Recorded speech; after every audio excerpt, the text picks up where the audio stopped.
lưng dài hẹp nách là cá lòng tong, ốm yếu hình dung là con cá nhái.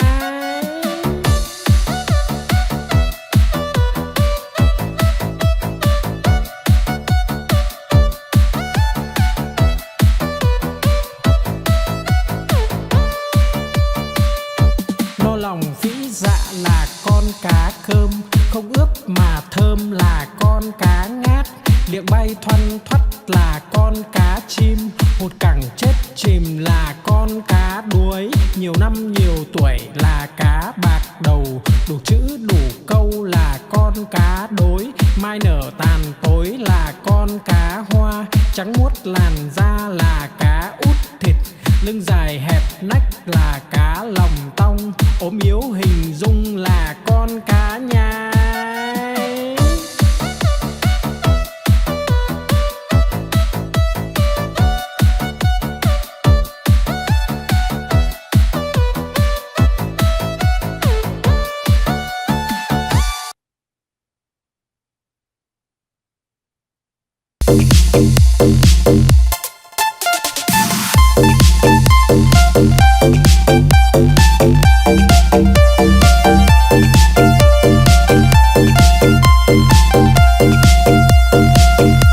Đi cầu đi quán, đi bán lợn con, đi mua cái xong đem về đun nấu, mua quả dưa hấu về biếu ông bà,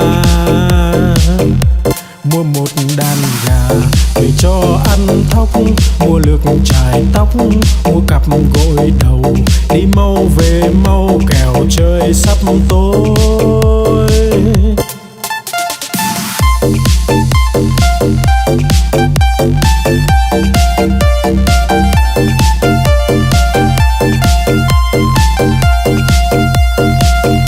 Đi cầu đi quán, đi bán lợn con, đi mua cái xong đem về đun nấu, mua quả dưa hấu về biếu ông bà, mua một đàn gà về cho ăn thóc, mua lược chải tóc, mua cặp gội đầu, đi mau về mau kẻo trời sắp tối.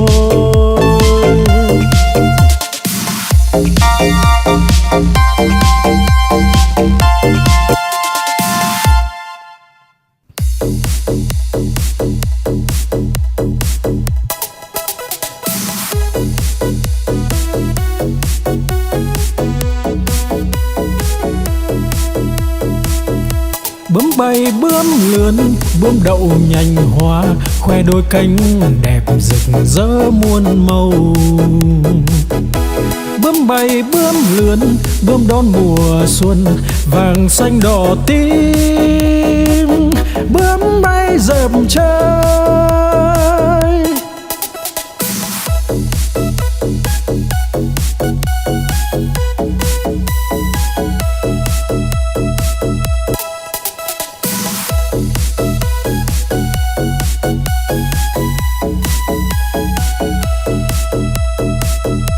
Bướm bay bướm lượn, bướm đậu nhành hoa, khoe đôi cánh đẹp rực rỡ muôn màu. Bướm bay bướm lượn, bướm đón mùa xuân, vàng xanh đỏ tím, bướm bay dợp trời.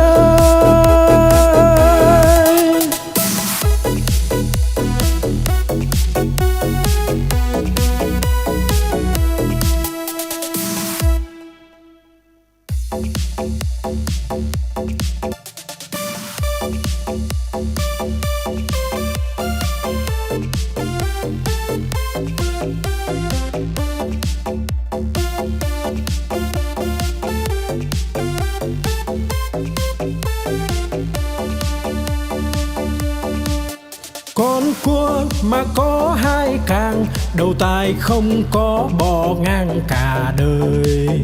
Con cá mà có cái đuôi, hai vây ve vầy nó bơi rất tài. Con rùa mà có cái mai, cái cổ thụt ngắn thụt dài vào da. Con voi mà có hai ngà, cái vòi nó cuốn đồ nhà đồ cây.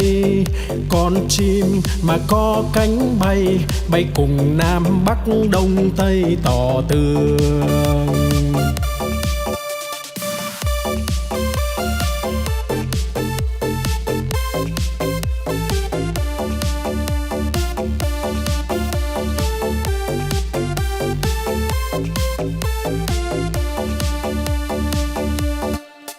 Con cua mà có hai càng, đầu tai không có bò ngang cả đời. Con cá mà có cái đuôi, hai vây ve vầy nó bơi rất tài. Con rùa mà có cái mai, cái cổ thụt ngắn thụt dài vào da. Con voi mà có hai ngà, cái vòi nó cuốn đồ nhà đồ cây. Con chim mà có cánh bay, bay cùng Nam Bắc Đông Tây tỏ tường.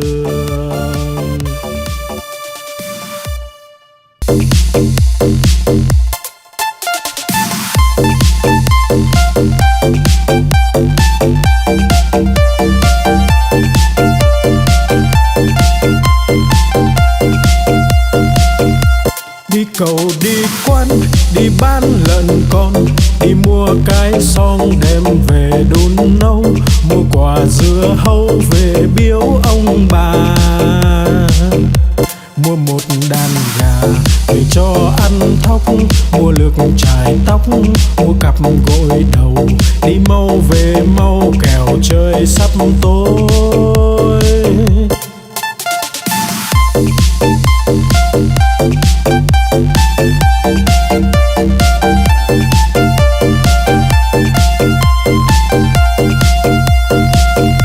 Đi cầu đi quan, đi bán lợn con, đi mua cái xong đem về đun nấu, mua quả dưa hấu về biếu ông bà. Mua một đàn gà về cho ăn thóc, mua lược chải tóc, mua cặp gội đầu, đi mau về mau kẻo trời sắp tối.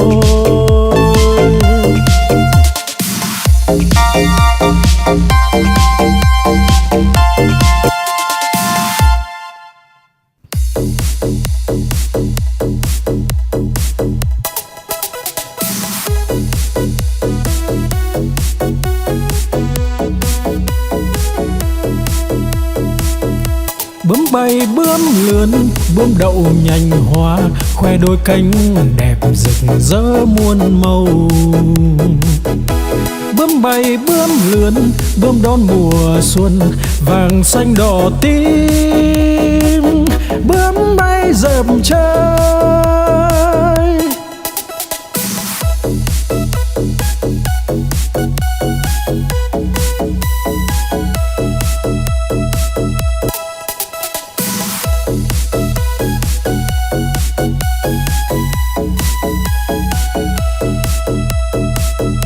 bướm bay bướm lượn, bướm đậu nhành hoa, khoe đôi cánh đẹp rực rỡ muôn màu.